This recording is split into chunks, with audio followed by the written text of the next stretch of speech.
stop debating. This body language and we conversating. In the club, no longer calm or patient, so I approach mommy with some honest statements. Like, I can take you home and lay you on the bed while I make you moan. If the telly ringing, I'ma break the phone, and you ain't leaving till 6 in the morning. Baby girl, let me know. Looks like you got something to say. You ain't gotta think about it. You know how I feel about it.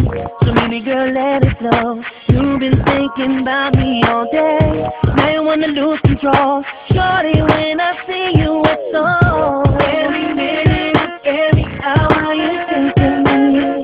And every time that you're coming, babe, that you don't want me. Could it be that you're steady running in front of me? Steady told me that you're somebody I shouldn't be. But I just wanna get it on.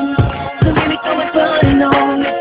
Look, you wanna get it on. Let's get it on. Just follow my lead. You gotta know I'm feeling like you're doing it for me, and I can't get enough. Let's set it off. I know what you need. I'm buzzed, look, shorty kinda going off the hypno, and of course